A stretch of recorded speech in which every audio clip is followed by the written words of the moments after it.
ça vous arrive parfois, vous lisez la Bible, vous lisez un passage, et puis ça vous interpelle et vous dites « Waouh, mais est-ce que je vis ça? Est-ce que je suis en phase? Est-ce que je suis en phase avec ça, avec ce que Dieu dit là? Est-ce que je suis d'accord? Est-ce que ça me choque ?» Et ça me l'a fait il n'y a pas très longtemps, et le Seigneur m'a mis à cœur de donner un message là-dessus. Et je vous invite à ouvrir ce texte. En fait, on va prendre deux textes, enfin deux versets, deux courts passages plutôt. 2 Corinthiens chapitre 2.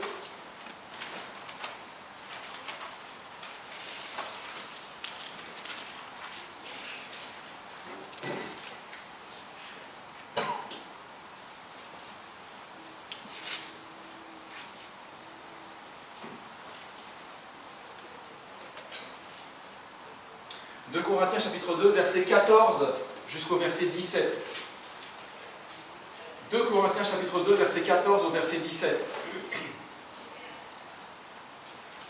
Alors écoutez bien, hein.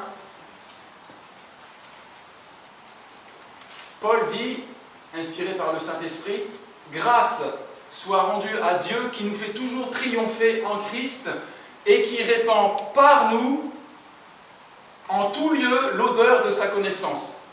Nous sommes en effet pour Dieu le parfum de Christ, parmi ceux qui sont sauvés et parmi ceux qui périssent.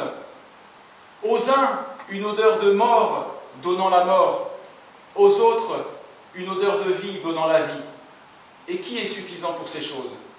Car nous ne falsifions point la parole de Dieu comme font plusieurs, mais c'est avec sincérité, c'est de la part de Dieu que nous parlons en Christ devant Dieu. » Premier passage que je voulais vous lire, et j'en profite pour donc introduire ce message. Quand j'ai lu ce texte, je n'étais pas en phase avec ce texte. Et je pense que personne de nous n'est en phase avec ce texte. Pourquoi? Parce que nous on est gentils. Vous êtes gentils, n'est-ce pas? Nous on est gentils. Non mais c'est vrai. C'est exactement ce que je me suis dit, moi en lisant ce message. Je me suis dit, mais attends, mais moi je suis gentil. Mais je ne veux pas être une odeur de mort. Je ne veux pas être une odeur de mort donnant la mort. Moi je veux être qu'une odeur de vie.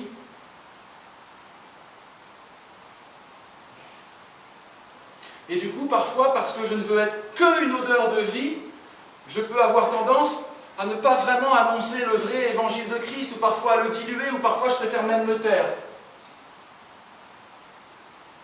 Parce que je veux être qu'une odeur de vie, et je ne veux pas prendre le risque d'être une odeur de mort en prêchant l'évangile et que les gens disent non.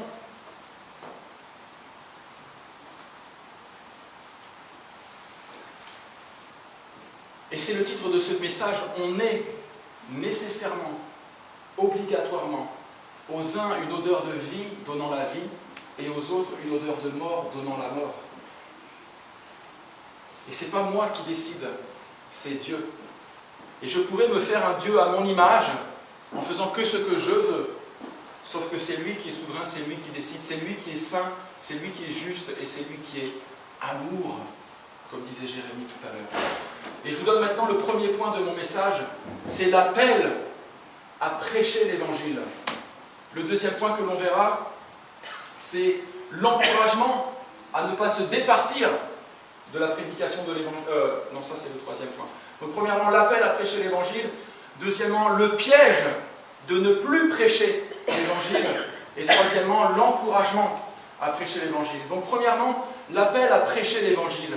L'appel à prêcher l'évangile, et j'en viens maintenant au deuxième verset. Jérémie l'a dit tout à l'heure, le but, que quand on prêche l'évangile, c'est que les gens disent oui. C'est que les gens disent oui Seigneur, je crois que tu es Seigneur et que tu es Dieu. Et donc je vous invite maintenant à prendre le deuxième verset, Romains au chapitre 10.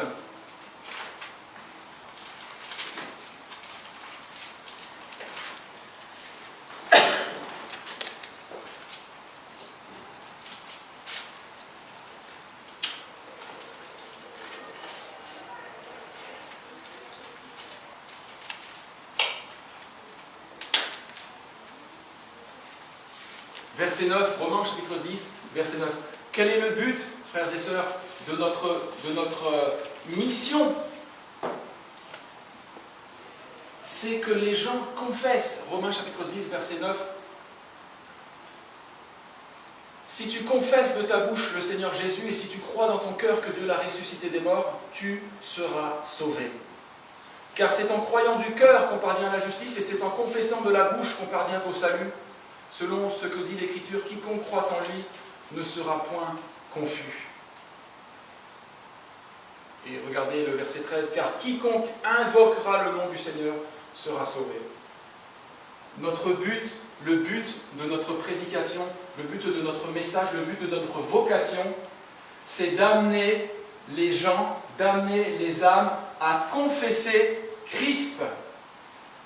Et j'aimerais vous parler d'un moment, de ce moment que nous devrions tous rechercher. C'est le moment, vous savez, où on a le privilège, par la seule grâce de Dieu, d'amener et de conduire une âme à Christ, à confesser Christ. Ça doit être la conclusion de notre prédication de l'Évangile. Vous savez, c'est ce moment où on est devant une âme, devant une personne que le Seigneur nous a confiée, et on s'incline dans la prière après lui avoir annoncé l'Évangile, et après lui avoir demandé, parce que c'est le but de la prédication de l'Évangile, c'est que la personne confesse que Jésus-Christ est Seigneur.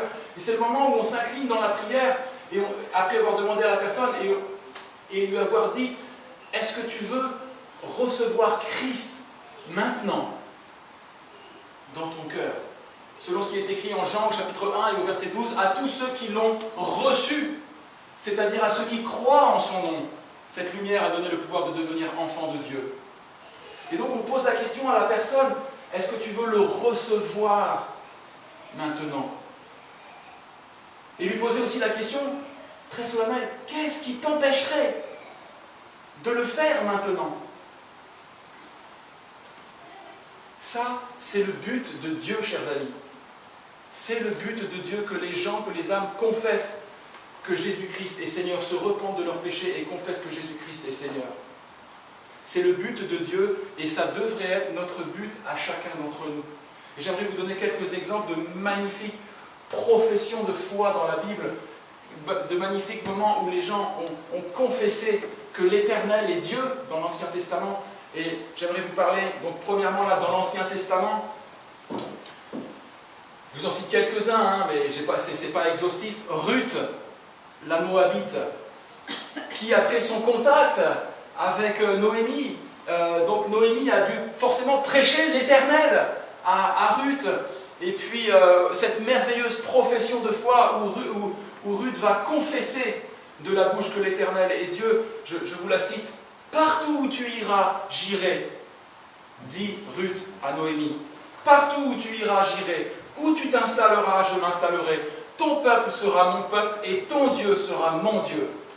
Voilà sa profession de foi. Là où tu mourras, je mourrai aussi et j'y serai enterré.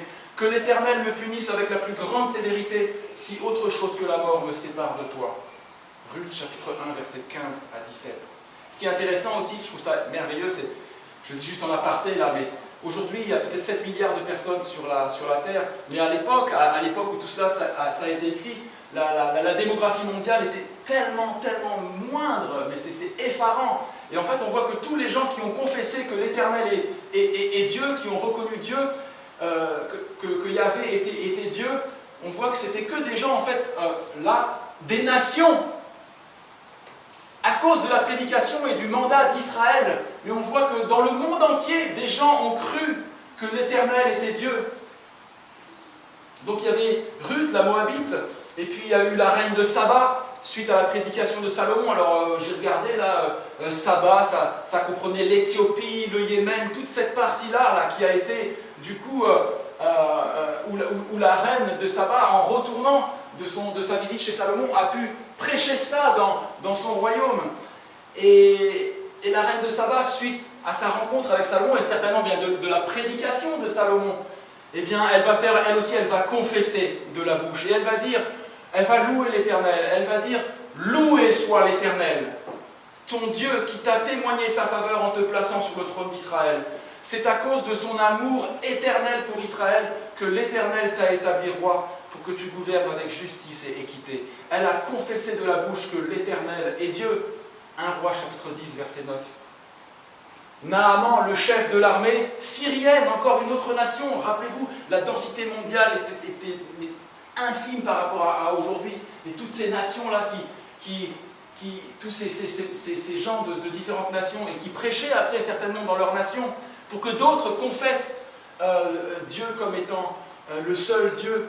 Eh bien, Naaman, le chef de l'armée syrien, qui va dire à Élisée, « Voici, je reconnais qu'il n'y a pas d'autre Dieu sur toute la terre que celui d'Israël. Dorénavant, ton serviteur ne veut plus offrir ni holocauste, ni sacrifice de communion à d'autres dieux qu'à l'Éternel. » Vous voyez, le but de Dieu, c'est que les gens confessent de la bouche que l'Éternel est Dieu. Ça, c'était en 2 Rois, chapitre 5, versets 15 à 17. Nebuchadnezzar. Vous savez, historiquement, il y a eu des empires colossaux. L'empire assyrien, l'empire babylonien, l'empire gréco-romain, l'empire romain, l'empire grec et l'empire romain. Nebuchadnezzar, qui, suite à la prédication de Daniel, à son contact avec Daniel, avec Shadrach, Meshach et Abed-Nego, Nebuchadnezzar, le roi de cet empire extraordinaire, il va dire en Daniel chapitre 4, verset 37 notamment, parce qu'il va le dire aussi avant, il dit « Maintenant, moi, Nebuchadnezzar, je loue, j'exalte et je glorifie le roi des cieux, dont toutes les œuvres sont vraies et les voies sont justes, et qui peut abaisser ceux qui marchent avec orgueil. » Daniel chapitre 4, verset 37. Mais voyons de maintenant deuxièmement, dans le Nouveau Testament, c'est pas mon deuxième point, hein, c'est le deuxième point du premier point. Dans le Nouveau Testament, après la résurrection de Christ, dont Jérémie nous a parlé tout à l'heure, les disciples voient le Seigneur ressuscité, mais il y en a un qui ne l'a pas vu, il n'était pas là, il s'appelait Thomas. Et donc les disciples vont lui prêcher l'évangile, que Christ est mort, certes, Thomas le savait, mais qu'il est aussi ressuscité, qu'il est les prémices de la résurrection. Et Thomas va dire, si je ne le vois, si je ne mets les mains dans son côté percé, mes mains dans ses mains percées, je ne croirai point. Et puis il va voir Jésus-Christ et il va se prosterner devant lui et il va confesser de la bouche. Et il va dire, mon Seigneur et mon Dieu. La profession de foi. Si tu confesses de ta bouche que Jésus-Christ est Seigneur et si tu crois dans ton cœur que Dieu l'a ressuscité des morts, tu seras sauvé. Paul, l'apôtre Paul, sur le chemin de Damas, il y va avec des lettres de recommandation pour mettre en prison et voire même tuer les chrétiens de Damas. Et puis sur le chemin de Damas, il y a cette grande lumière qui lui tombe dessus et il tombe par terre. Et là, il va confesser de la bouche, il voit cette grande lumière et puis il dit, « Qui es-tu, Seigneur ?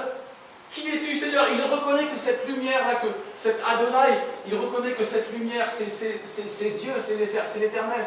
Et il va dire, « Qui es-tu, Seigneur ?» Il confesse de la bouche que cette lumière, c'est le Seigneur. Et Jésus lui dit, « Je suis Jésus que tu persécutes. » Paul a confessé de la bouche que cette lumière était le Seigneur. L'eunuque a dit à Philippe, après la prédication de Philippe, qui va courir après un char en plein désert, parce que son but c'est de prêcher l'évangile et d'amener les âmes à ce moment-là où elle va confesser Jésus-Christ comme étant le Seigneur, et Philippe va prêcher l'évangile. Et l'eunuque va dire, il entend l'évangile, et il entend même parler du baptême, parce que Philippe lui a annoncé tout le conseil de Dieu sans rien en cacher, et il dit, voici de l'eau, qu'est-ce qui empêche que je ne sois baptisé? Et Philippe va l'amener à ce moment-là, à ce moment où seul à seul avec une âme, on lui dit, est-ce que tu veux reconnaître que Jésus-Christ est Seigneur? Est-ce que tu veux le confesser de la bouche? Et qu'est-ce qu'il va répondre, l'eunuque? Philippe va lui dire, si tu crois de tout ton cœur, cela est possible. Et qu'est-ce qu'il va répondre, l'eunuque? Il va dire, oui, je crois que Jésus-Christ est le Fils de Dieu. Il va confesser de la bouche. C'est le but de Dieu, chers amis, c'est le but de Dieu. Et si c'est le but de Dieu, ça doit être le but de tout chrétien. Rappelons-nous bien cela ce matin. Ça doit être le but de tout chrétien. Pourquoi? Parce que nous avons le ministère de la réconciliation. Nous avons le ministère de la réconciliation. C'est notre job, c'est notre boulot, c'est notre vocation, ça doit être notre passion. Le ministère de la réconciliation, c'est qu'on amène une âme devant Dieu. Voilà, c'est pour ça qu'il a dit, nous sommes un royaume de sacrificateurs, de prêtres, dans un sens où on amène les âmes devant Dieu. Pour dire aux pécheurs, est-ce que vous voulez vous réconcilier avec Dieu? Dieu lui dit un grand oui.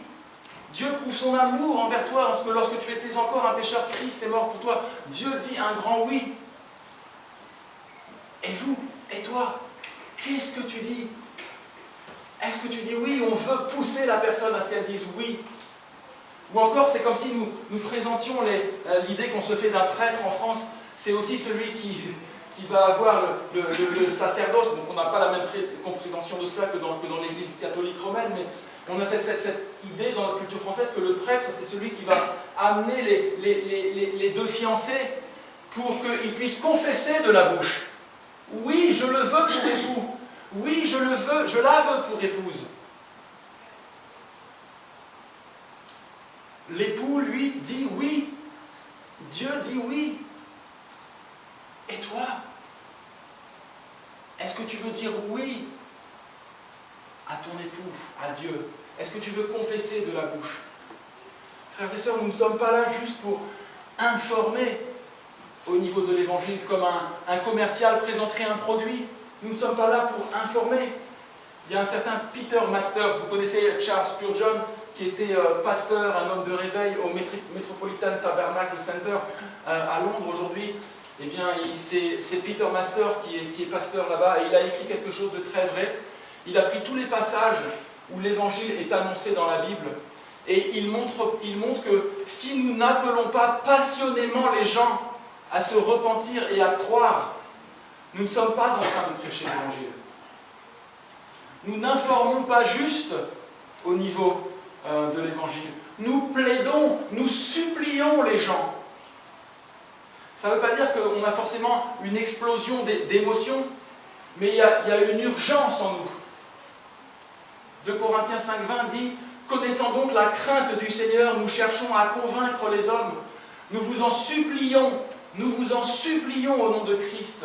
Soyez réconciliés avec Dieu. » C'est une question, frères et sœurs, c'est une question de vie ou de mort. C'est une question de vie ou de mort. En sachant que, quand je dis c'est une question de vie ou de mort, il y a la première mort qui terrorise les gens. Mais la première mort n'est rien. C'est qu'une image de la seconde mort. Où lors du jugement final de Dieu, eh bien, les hommes qui auront refusé Christ seront jetés dans les tourments éternels. La première mort n'est rien. C'est qu'une image qui nous est donnée avec notre esprit fini pour que l'on puisse essayer d'apercevoir un petit peu ce que sera l'infini. C'est une question de vie ou de mort, en sachant que la seconde mort sera infiniment plus terrible que la première mort qui nous fait déjà pourtant terriblement peur et souffrir.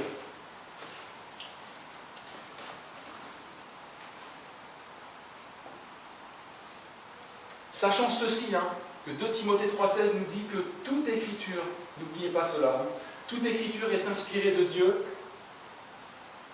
C'est pour ça que je le rappelle au passage que nous croyons en l'inhérence de la parole de Dieu. Qu'elle est littéralement soufflée de la bouche de Dieu et qu'elle est vraie, elle est sans erreur, sans faille. Toute écriture est inspirée de Dieu et utile pour enseigner, pour convaincre et pour corriger. Waouh, ça nous en dit long. Ça nous en dit long parce que les mots convaincre et corriger, c'est donc pour montrer aux gens qu'ils ont tort par rapport à ce qu'ils croient savoir. Ils ont tort par rapport à leur culture, ils ont tort par rapport à la conception de ce qui est bien et de ce qui est mal, et nous, on doit les convaincre et on doit corriger. L'idée que nous pourrons amener les gens à Christ sans contradiction, que tout va bien se passer, sans passer par la dialectique. Vous savez, la dialectique, c'est l'ensemble des moyens mis en œuvre dans la discussion en vue de démontrer, de réfuter. sans passer par le débat contradictoire. Si on croit qu'on va annoncer l'évangile et que tout va bien se passer, eh bien, on se trompe complètement. Cette idée est complètement absente de la Bible. Et si nous faisons cela, eh bien, nous allons conformer notre prédication au monde qui nous entoure et à ses valeurs. En fait, on va s'adapter aux gens. On ne va pas vouloir la confrontation. Vous savez, on ne va pas vouloir prendre le risque d'être une odeur de mort qui donne la mort. Je me prêche ce message à moi, en premier. Mais je me dis qu'il y a peut-être d'autres personnes que ça pourrait intéresser. Et si on croit cela, eh bien, on fait l'exact opposé de ce que la Bible commande, et on fait aussi, écoutez bien, l'exact opposé de ce qui s'est passé à la Réforme.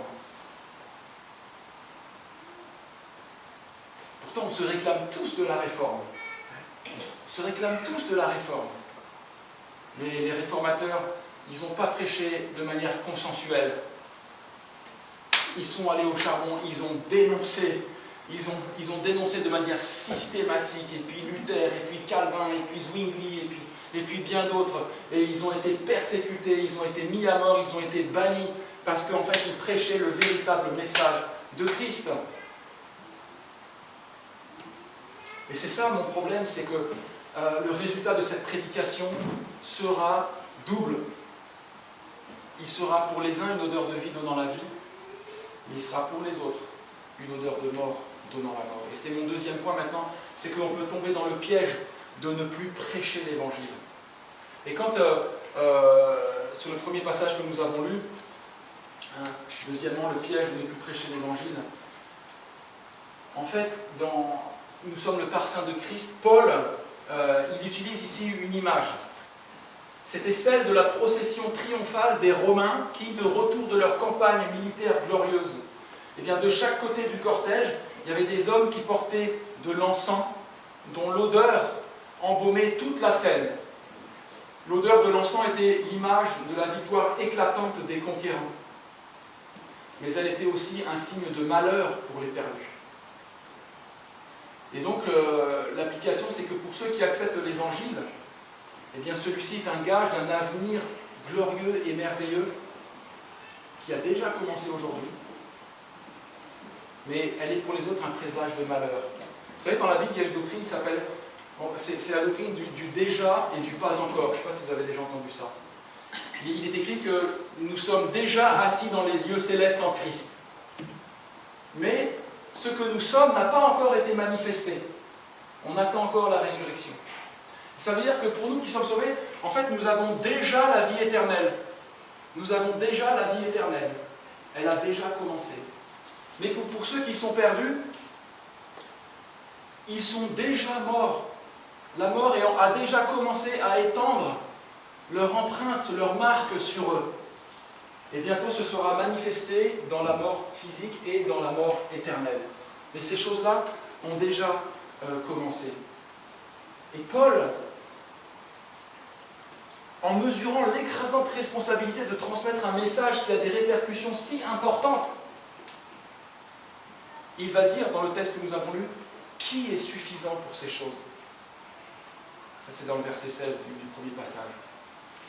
Et c'est vrai, et c'est le but de ce message. Waouh, c'est difficile, c'est dur à porter. Je ne veux pas être une odeur de mort. Donc je préfère à la limite ne rien lui dire. Au cas où ils ne croient pas, comme ça au moins je ne suis pas une odeur de mort.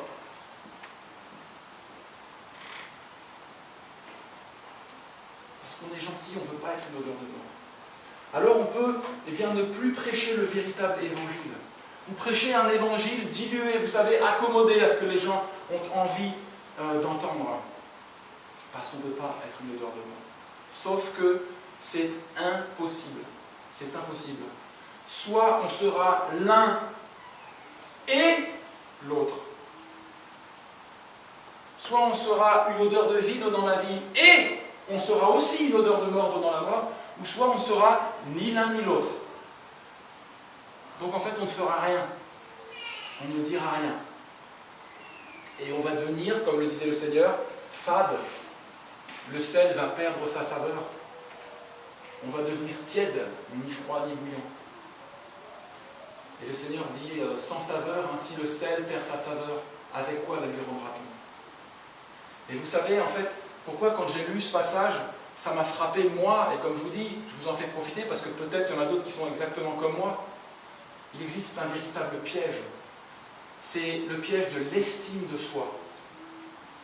C'est le piège de la respectabilité. C'est le piège de s'installer dans la vie. Moi, c'est ce que j'ai fait quand je suis arrivé à La Rochelle. Je me suis installé dans la vie rochelaise. Et j'ai plein de copains, j'ai plein d'amis, et on s'entoure. Et j'aimerais, par rapport à cela, vous partager un autre passage, si vous voulez prendre avec moi Matthieu au chapitre 10. Matthieu au chapitre 10.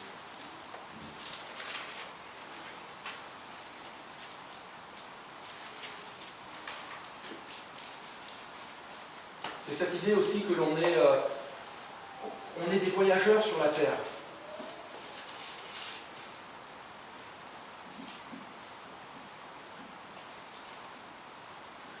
Versets 11 à 15. Matthieu chapitre 10, versets 11 à 15. Donc on peut tirer un principe général de ce passage-là. Jésus dit, dans quelques villes ou villages que vous entriez, informez-vous s'il s'y trouve quelque homme digne de vous recevoir, et demeurez chez lui jusqu'à ce que vous partiez. En entrant dans la maison, saluez-la, et si la maison en est digne, que votre paix revienne sur elle. Mais si elle n'en est pas digne, que votre paix retourne à vous.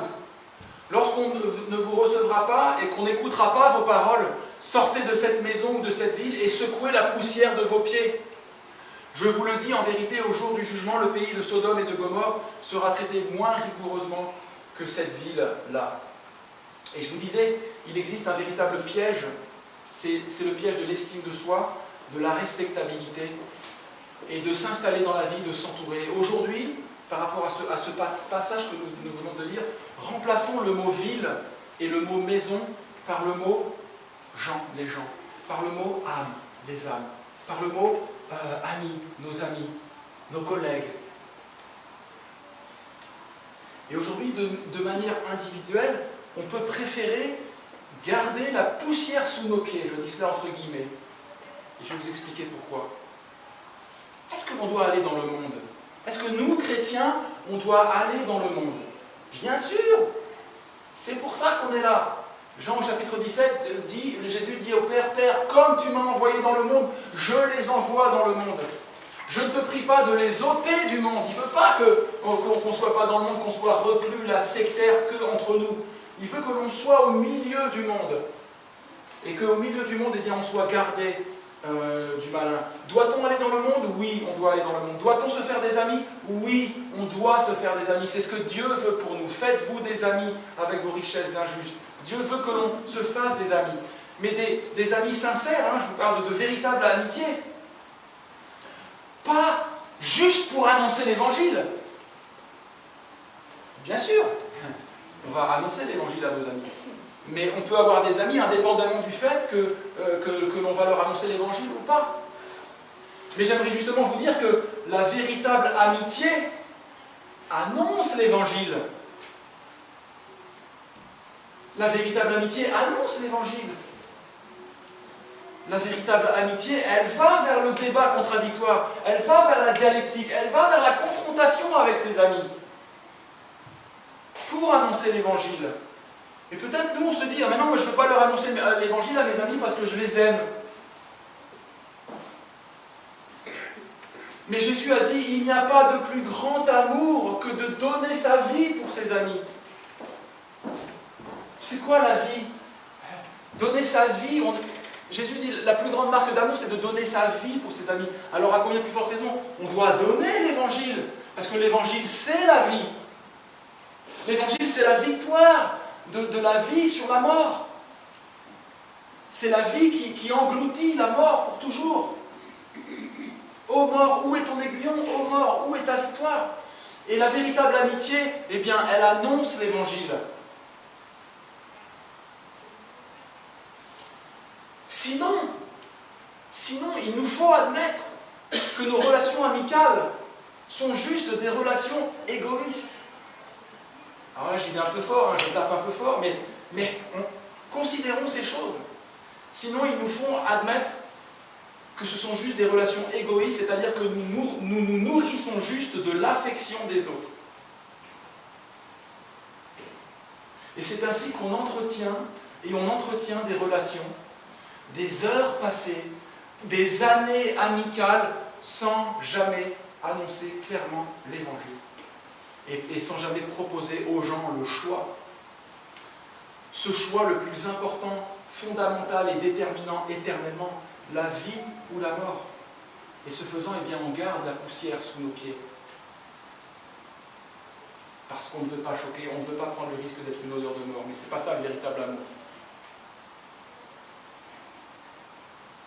Et j'aimerais terminer maintenant avec ce troisième point.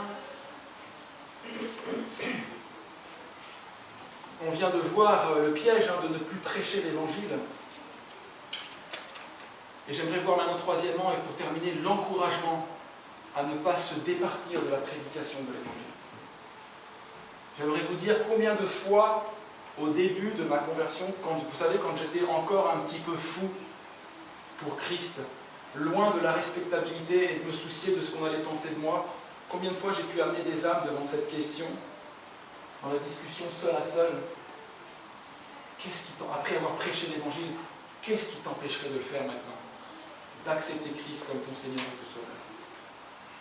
Et combien de fois, à ma grande surprise, j'ai entendu la réponse « Oui, je veux le faire ».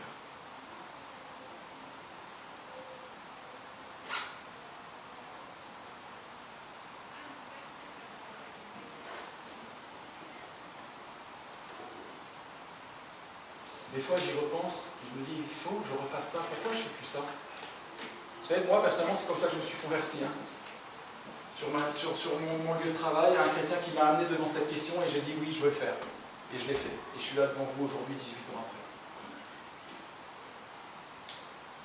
D'ailleurs, je l'ai encore fait il n'y a pas très longtemps. Avec toi, mon frère. Je lui avais demandé, qu'est-ce qui t'empêche de le faire maintenant? Est-ce que tu veux le faire? Je me suis dit, je vais encore me prendre un râteau, je vais encore me faire lancer. Il m'a dit, oui, je veux le faire.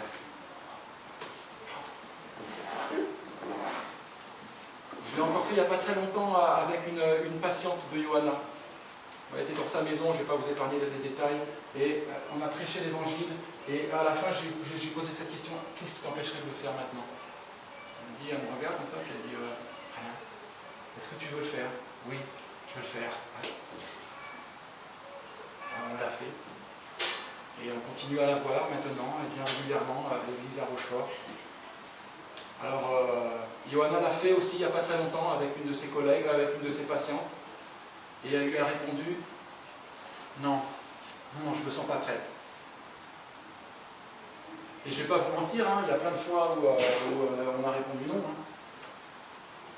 Mon meilleur ami, un musulman, Youssef, après des heures et des heures de discussion, je l'avais tout amusé, et j'ai plaidé de tout mon cœur, j'ai supplié, et à la fin je lui ai dit, qu'est-ce qui t'empêcherait de le faire maintenant? Il m'a dit, non, je préfère pas.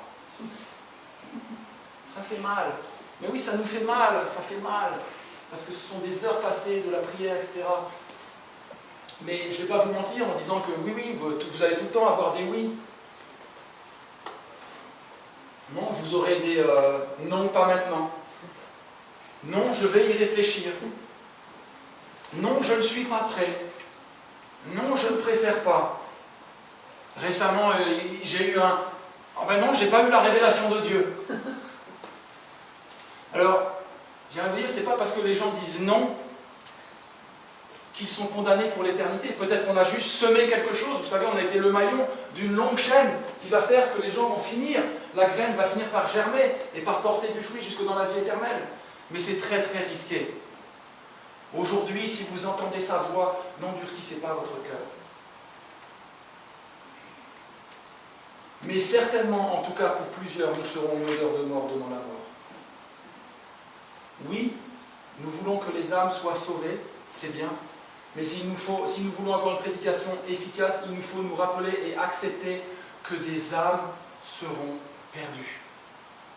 Et Dieu sera glorifié dans les deux cas. Pour ceux qui seront sauvés, il sera glorifié à cause de sa grâce. Pour ceux qui seront perdus, il sera glorifié à cause de sa justice. Et c'est ce qui nous est écrit dans Romains. Ne le prenez pas, je vous le lis, parce qu'il faut qu'on conclue ce message maintenant. Dans Romains au chapitre 9 et les versets 20 à 23, il est écrit « Ô homme », parce que nous, voilà, on dit « Je ne veux pas que les âmes soient perdues. Est-ce qu'on croit aimer les gens plus que Dieu déjà? Je ne veux pas être une odeur de mort. » Et Dieu dit « Ô homme, toi plutôt, qui es-tu pour contester avec Dieu? Le vase d'argile dira-t-il à celui qui l'a formé, pourquoi m'as-tu fait ainsi?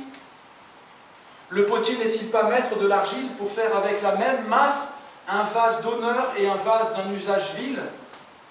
Et que dire si Dieu, voulant montrer sa colère et faire connaître sa puissance, a supporté avec une grande patience des vases de colère prêts pour la perdition, et s'il a voulu faire connaître la richesse de sa gloire envers des vases de miséricorde qu'il a d'avance préparés pour sa gloire? On voit, Dieu, il est absolument souverain. Alors, c'est des sujets qui peuvent nous laisser un peu perplexes. Mais en fait, ça nous rappelle qu'on sera nécessairement, obligatoirement, aux uns une odeur de vie donnant la vie et aux autres une odeur de mort donnant la mort. Nous refusons qu'il y ait des vases vils prêts pour la perdition. Et en fait, nous ne voulons même plus l'entendre. C'est pour ça qu'il peut y avoir une sorte après un libéralisme dans les milieux réformés, il peut s'infiltrer dans les milieux évangéliques un néolibéralisme où on va remettre en cause l'inhérence de la parole de Dieu, parce que tout cela, ce n'est pas sage, ce n'est pas raisonnablement sage de croire tout ce qu'il y a écrit dans la parole de Dieu. Et puis, eh bien, on peut tomber dans des fausses doctrines comme celle de l'universalisme, où tout le monde sera sauvé. Et en fait, aujourd'hui, on est devenu tellement sensible qu'on ne veut même plus l'entendre. Et ainsi, on court le risque de se créer un Dieu à notre image, à notre ressemblance. Exactement comme ont fait les Israélites. Ils se sont créés un Dieu à leur image. Et c'est pour ça que Paul ajoute dans le passage initial, qui est suffisant pour ces choses, mais il dit, nous ne falsifions point la parole comme le font quelques-uns. Et Paul dira ailleurs, il dira car je n'ai point honte de l'évangile. C'est la puissance de Dieu pour le salut de quiconque croit. Il disait à Timothée, n'aie donc point honte du témoignage à rendre à notre Seigneur. Paul Washer, je vous cite de temps en temps Paul Washer. Justement, je vous avais dit la dernière fois, il est le créateur de Heart Cry Ministry.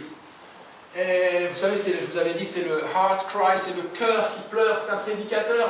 On en parle des fois avec Rudy, on dit, mais Rudy me disait la dernière fois, mais des prédicateurs comme ça court plus les rues. Il plaide, il supplie à chaque fois qu'il prêche, c'est bouleversant. Et il dit, Paul Washer, il dit, nous sommes des prédicateurs de l'évangile. Il dit, en tout cas moi, il dit, je suis un prédicateur de l'évangile, je ne sais pas ce que vous êtes, mais il dit, moi je suis un prédicateur de l'évangile. Et il dit, personne autour de nous n'a de problème avec le christianisme. Personne. Jusqu'au moment où nous ouvrons notre bouche. Et alors là, c'est à ce moment-là que l'enfer se déchaîne. C'est à ce moment-là que nous sommes lapidés. Alors aujourd'hui, en France, on n'est pas lapidé littéralement, mais on est laminé, on est moqué. Et il cite le docteur Steve Lawson, président et fondateur de One Passion Ministry, qui dit ceci. Vous voulez savoir comment nous pouvons mesurer aujourd'hui que notre prédication manque d'impact? C'est que personne ne veut nous tuer. Et il dit c'est vrai. C'est exactement la vérité. C'est l'exact inverse de l'histoire de l'Église, c'est l'exact inverse de la réforme dont nous nous réclamons. Alors ça ne veut pas dire que nous devrions être des gens en colère, ça ne veut pas dire que nous devrions être autre chose que gracieux, mais nous devons prêcher la vérité. Et Paul Washer de rajouter, dire où est-ce que l'apôtre Paul est allé, considérez le livre des Actes des Apôtres, où est-ce que l'apôtre Paul est allé et que ça n'a pas dégénéré en guerre, en conflit? Partout où il a été, ça a été le chaos.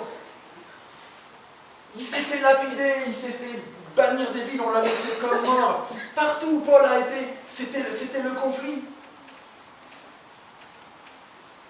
Et il dit, vous avez remarqué que l'Église était en paix seulement au moment où Paul partait. C'est seulement à ce moment-là que l'Église était tranquille. Et Paul Washer veut dire, c'est incroyable. Il dit combien nous sommes différents aujourd'hui. Et donc je conclus maintenant.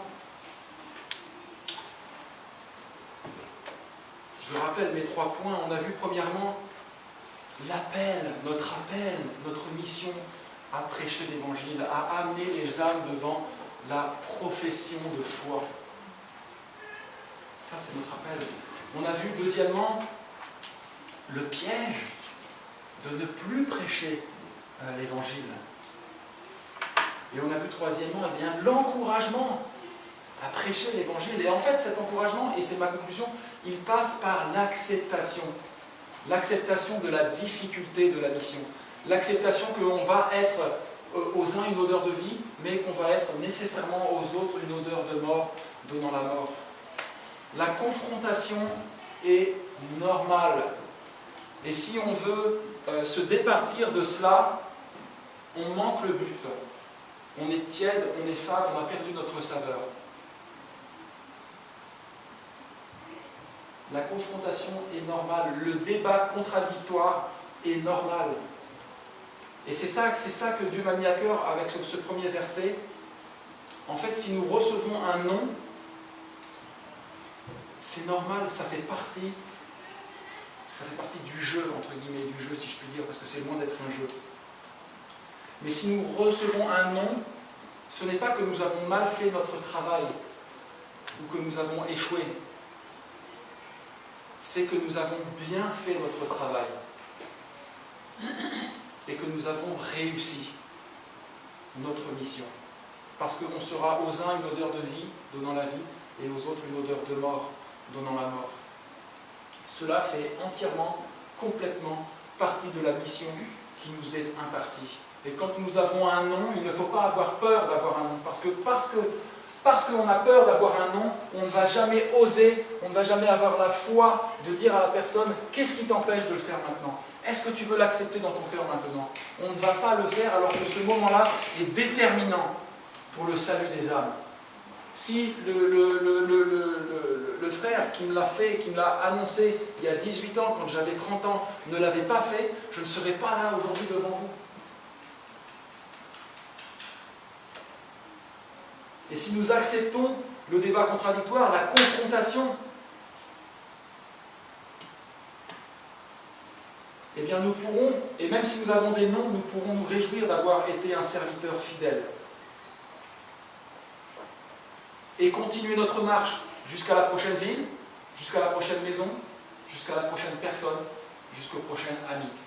Vous savez, mon ami Youssef, musulman,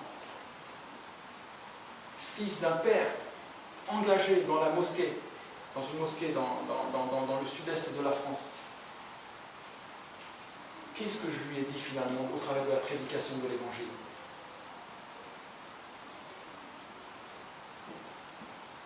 Toute écriture est utile pour convaincre, corriger. Quand je lui prêche Christ, qu'est-ce que je lui dis implicitement ? Je lui dis que sa culture est fausse, que sa religion est fausse, que ses parents se sont trompés. C'est ça que je lui dis. On est d'accord ? Et d'ailleurs, je lui ai dit, avant de lui dire ça, je lui ai dit, moi, Youssef, mes parents se sont trompés. Et je lui dis ça. Je ne lui ai pas dit implicitement, je lui ai dit explicitement. Et pourquoi je vous dis tout ça ? Je veux vous dire que, en fait, c'est ça cette idée de nettoyer la poussière de nos pieds. Parce que quand bien même vous aurez eu ce débat, vous aurez eu cette discussion, ce débat contradictoire, cet ami-là, il est resté. Youssef, c'est toujours mon ami. C'est en train de devenir un grand acteur d'ailleurs à Paris. Youssef Hajdi, regardez sur Internet. C'est toujours mon ami. Et c'est-à-dire que l'annonce de l'Évangile ne doit pas craindre la perte de certains amis. J'ai perdu beaucoup d'amis. J'ai perdu beaucoup d'amis. Je vois bien au quotidien, il y a plein de gens, ils savent que je suis pasteur, il y a plein de gens qui ne viennent même pas me parler. Il y a des gens qui ne cherchent pas du tout le contact avec moi. Mais il y en a d'autres, oui. Il y en a d'autres, on dirait qu'ils sont attirés par ces valeurs, ou je ne sais pas. Et il y en a d'autres où il y a des portes ouvertes et il y a des occasions de parler. Et c'est ça, cette idée de secouer la poussière. Vous allez d'âme en âme, de personne en personne, d'amis en amis. Si des amis ne veulent plus être votre ami, ce ne sera pas de votre faute. Ce sera leur choix. Mais tout ça pour dire que ce n'est pas quelque chose qui doit nous bloquer. Le temps est court, bien-aimés. Cherchons-les. Secouons la poussière de nos pieds s'il le faut. Si nous ne nous sentons pas capables d'annoncer l'évangile, alors laissons un traité. Lui, il annoncera l'évangile. Lui, il ne se départira pas du message. Lui, il annoncera tout le conseil de Dieu sans rien en cacher. Laissons un évangile, laissons un calendrier, parce que eux, ils délivreront leur message. On va prier.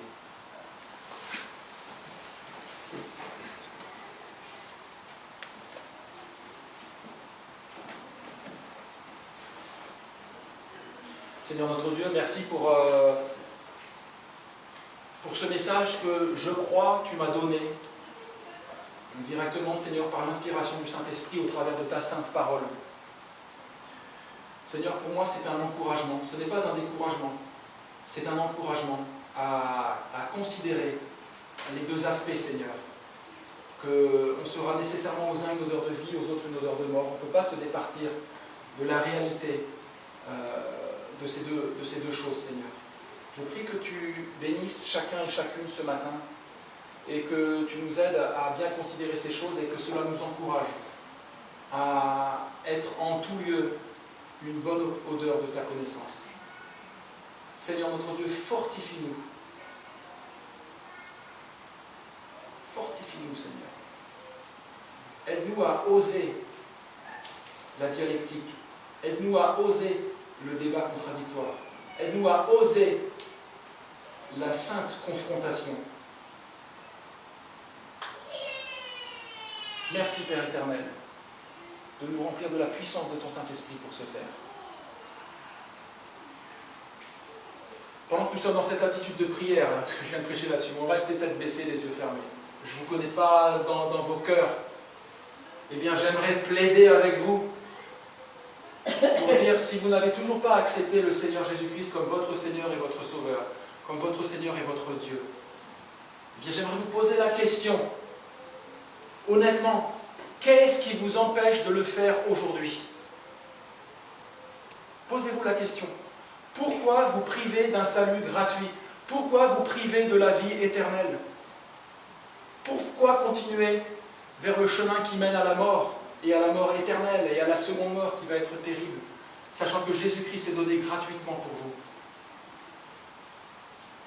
Est-ce qu'il y a quelqu'un ou quelqu'une qui voudrait dire, moi je veux le faire aujourd'hui, je veux accepter Christ comme étant Seigneur et Dieu de ma vie, je veux lui demander pardon pour mes péchés maintenant? Et si c'était votre cas, si vous vouliez le faire, bien faites-moi juste un signe de la main. Vous faites un signe de la main, et ce faisant, vous dites, je veux confesser Christ de la bouche. Et si vous faites ce geste, je vous demanderai de venir prier avec moi après. Est-ce qu'il y a quelqu'un ou quelqu'une? J'attends un instant.